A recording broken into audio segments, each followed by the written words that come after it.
भोले जी और माता पार्वती जी के कमल चरणों में गोर छुके गोर लागतानी हमार प्रणाम स्वीकार हो।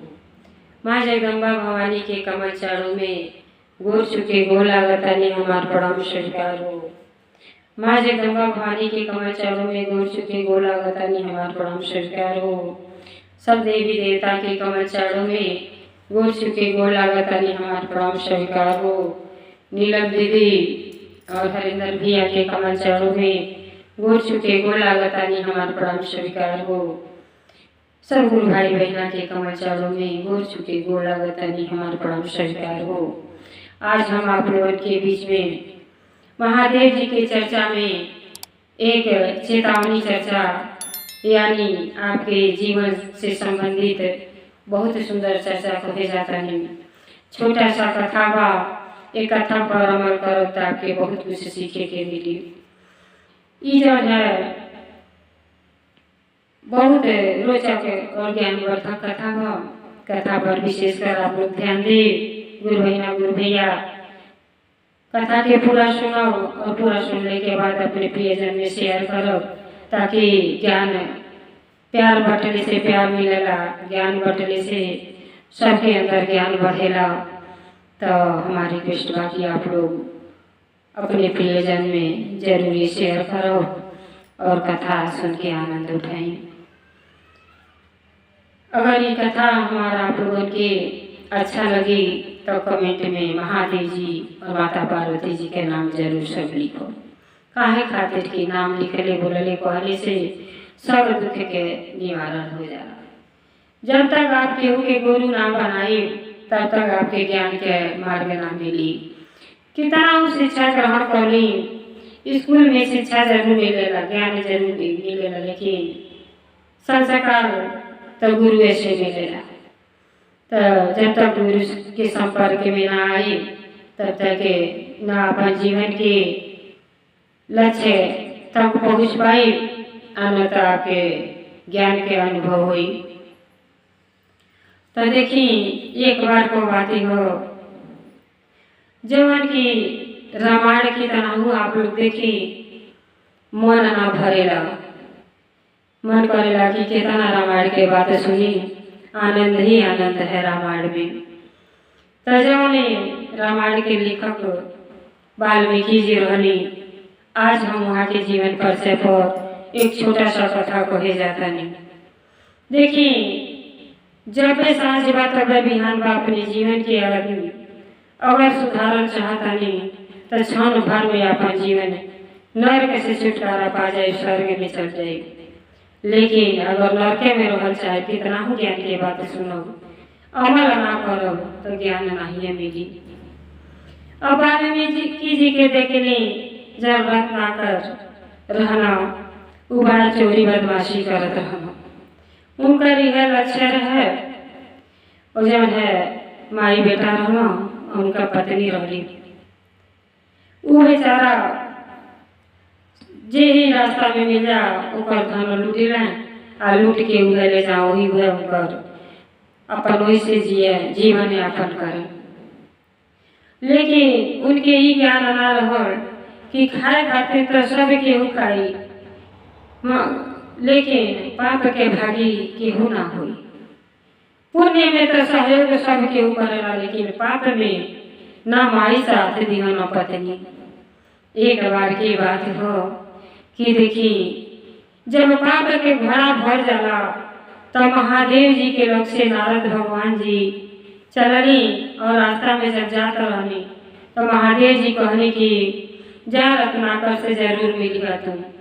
और सारा धन महादेव जी उनके दे देहनी, अपन इन्हें उन्हें जनता बाटी गठरी लटका के नारद जी चलत रहनी।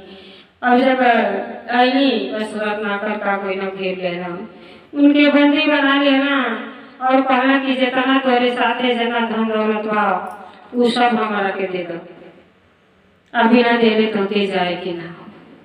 नारद भगवान जी मुश्किल आए लगनी। अब उनके सुधारे पड़ती कहे खातिर की जनता बानी जब पाप के घड़ा भर जाला तो पहले तो प्यार से समझौने के कोशिश करे आदमी। जब प्यार से आदमी ना मानेला तो बहुत कुछ ऐसा रास्ता है कि उनके सुधार जा सकेगा। अब महादेव जी के कहले पर नारद भगवान जी जब रत्नाकर के पास गए तो अब का कोई नारद भगवान के सारा सामान ले लेना, नारद जी के सारा सामान ले लेना और पेड़े में बांधी देना। कहना नारद जी कि अच्छा बांधी तो देलो ठीक कैलो, लेकिन ये जो धन संपदा जितना लूट मार के ले जालो तेकर पाप के भागी के हुई। कहना काहे ना हुई, जब हम ले जाएगा तो एक सब के सदुपयोग करला तब भागी तो सभे होके के चाहिए। कहना ठीक बा, ऐसा कहा के खूब मजबूती से बांधी दो, हम जब तक तू अबा ना तब तक यहाँ से जाए बिना, कहीं से हमार साधु संत को धोखा ना कर सकेला। कहना रत्नाकर ठीक बा। अब गए ना तो उनका माई जब माटी दुआरी पर बैठ के अपने बेटा के इंतजार करत रहली कि कब हमार बेटा धन दौलत लेके आई हम। अब जब रत्नाकर खाली हाथ गई न तो कहना कि ये माई, कहली कि का बाबू अरे पानी का नो पी लो, आज का बता बड़ा जल्दी चल गई। कहना कि कुछ हम तो से सवाल को चाहता नहीं। कहली का कह बाबू, आता देखा इतना दिन से जब से होश संभली एक घर परिवार करती, हम इतना लूट मार कैनी, इतना सब सामान ले आवी कि न पत्नी के कुछ कमी होके न माई बाप के होके। तब मान इतना पाप कर्म करीला सबके सता के ले आवी धन दौलत लूट के, तकाए में एक भागीदारी तो हम लोग बन गो। माई कहली कि ये बाबू तू जौन है तो के पैदा 9 महीना पेटी में ढोली, इतना सात सही के तो के पोष पाल के इतना बढ़न कैली, तो अब हमारा काम खत्म हो गई। अब एक बात तो हाथ फर्ज है कि अपने माई बाप के कैसे रखबो, का खिएबा, कैसे मैंने सेवा भाव करबो। अब पाप के भागी तो हम काहे खातिर बनी, हमार तो भाई तुके पहले हमारी धर्म बाकी हमारे साथ अच्छा करो। अब वही धीरे धीरे रत्नाकर के ज्ञान होता कि सत्य बाती बा, संत महात्मा से बहुत कुछ सीखे के मिलला।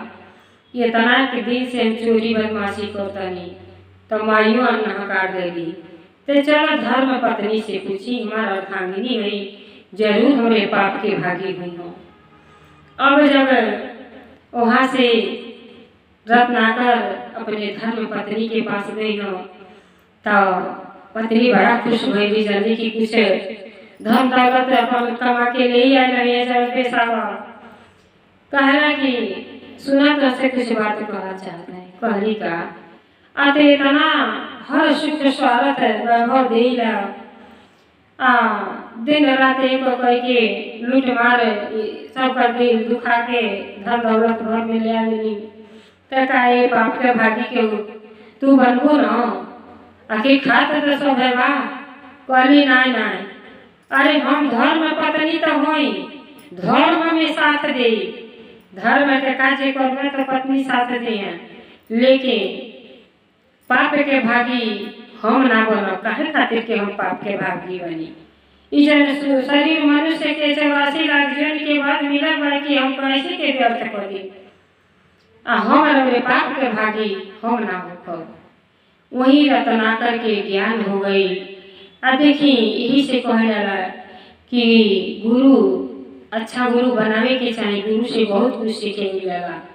नीलम दीदी हरिंदर भैया कितना संघर्ष कैले बानी महादेव जी की पावे करती, आज का युग तक सब शिष्या गुरु भैया के मन जमान पर नीलम दीदी हरिंदर भैया के नाम आज भी अमर बा।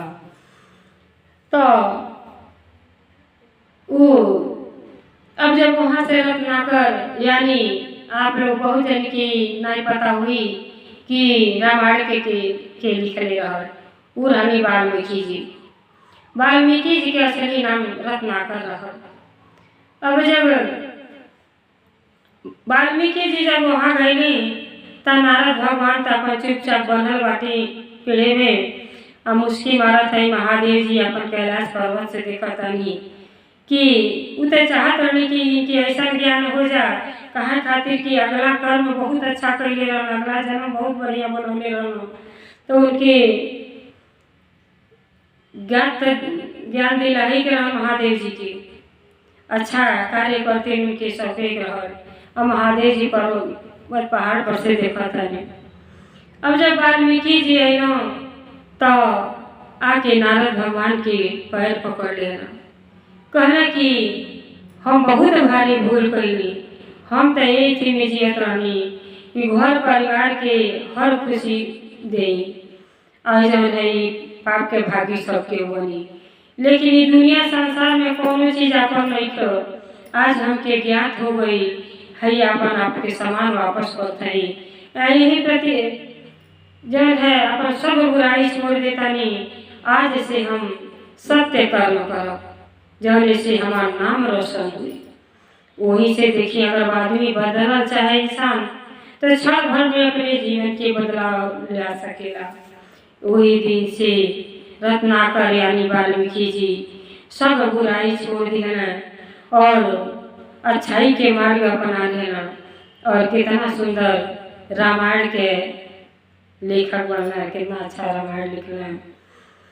तो हर गुरु भाई गुरु बहना में ये ज्ञान होके के चाहिए कि मनुष्य के शरीर को ले वाली अच्छा कर्म करी और अपने जीवन के धन्य बनाई और अगला पर जन्म भी मिले तो मनुष्य के मिले यानी महादेव जी के हम सेवा भाव कर सकी। तो बहुत ही सुंदर आज भजन के भाव आनंद उठाई।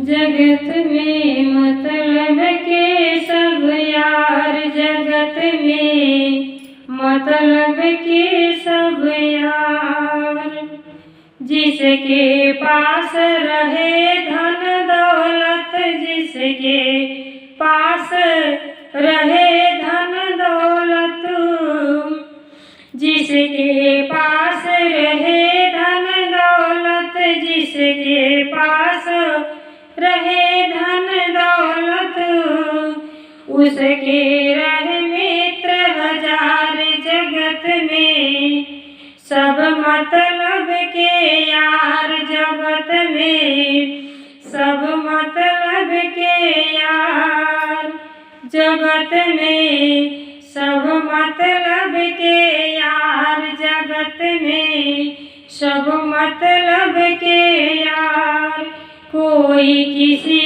का नहीं जगत में, कोई किसी का नहीं जगत में, कोई किसी का नहीं जगत में, ये वेदों का सार जगत में, ये वेदों का सार जगत में, मतलब के सब यार, जगत में मतलब के सब यार, अंत समय में सब, अंत समय में साथ ना देंगे, अंत समय में साथ ना देंगे, तेरे बगला कार जगत में सब मतलब के यार, जगत में सब मतलब के यार,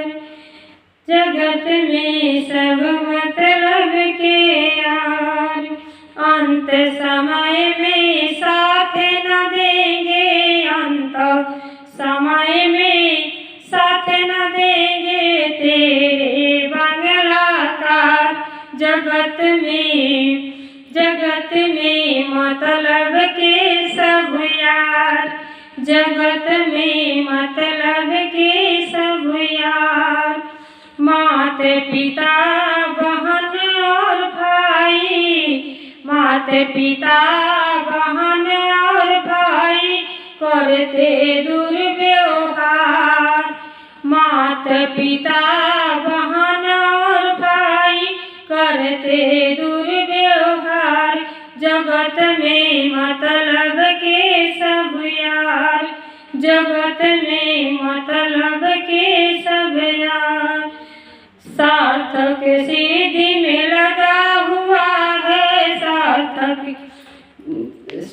स्वार्थ सिद्धि में लगा हुआ है सारा जग संसार। जगत में सब मतलब के हैं यार, जगत में मतलब के सब यार। स्वार्थ सिद्धि में लगा हुआ है सारा जग संसार, ओ सारा जग संसार। जगत में सब मतलब के सब यार, जगत में सब मतलब के हैं यार, जग में सब मतलब के हैं यार। पाप पुण्य में नहीं कोई भी, पाप पुण्य में नहीं कोई भी होता साझेदार। जगत में हो मतलब के सब यार, पाप पुण्य में नहीं कोई भी होता साझेदार। जगत में मतलब के सब यार, जगत में मतलब के सब यार, जगत में मतलब के सब यार। अंत समय में रूठ न जाए, अंत समय में रूठ न जाए तेरा पालनहार। जगत में मतलब के सब यार, जगत में मतलब के सब यार। अंत समय में रूठ ना जाए, अंत समय में रूठ ना जाए तेरा पालनहार। जगत में सब मतलब के यार, जगत में सब मतलब के यार। जिसके पास रहे धन दौलत, जिसके पास रहे धन दौलत उसके रहे मित्र हजार। जगत में मतलब के सब यार, जगत में मतलब के सब यार। तो देखिए गुरु भाई बहना, आप लोगों के पास कितना धन संपदा रही, लेकिन एक कहू जौन है साथे जाए वाला नहीं थो। बेटा बहू नाती पोता मोह माया के बाजार में हम फंस के अनायासे हमार तुहार कहले में जीवन बर्बाद कर देला। अगर लगन लगावे के बाद तो महादेव से लगाई और अपने जीवन के धन्य बना ली। तब देखिए कहे के मतलब ये बा कि जब वाल्मीकि जी ऐसा आदत छोड़ के और भक्ति के मार्ग अपना लेनी, अपने जीवन के धन्य बना लेनी कि आज भी रामायण के साथ साथ वहाँ के भी नाम लिखल जाएगा। वैसे अपने जीवन की ऐसा बनाई कि मरला के भी बाद अपन परिवार ते अपन अगल बगल टोला मोहल्ला भी आपके याद करे। तो हमारी है रिक्वेस्ट बाबू भाई बहना से एक कथा कि आप लोग पूरा सुनो, अपने जीवन में उतारो जरूर कि अपने जीवन के बदलाव जरूर ले आई। हर इंसान में कुछ न कुछ अच्छाई तो रहला तो कुछ बुराई भी रहला, तो बुराई के प्रत्याग कर दी। हर हर महादेव, घर घर महादेव। भोले जी के असीम कृपा आप सब पर बनल है। भोलेनाथ की जय, सच्चे दरबार की जय, 33 करोड़ देवता की जय जय।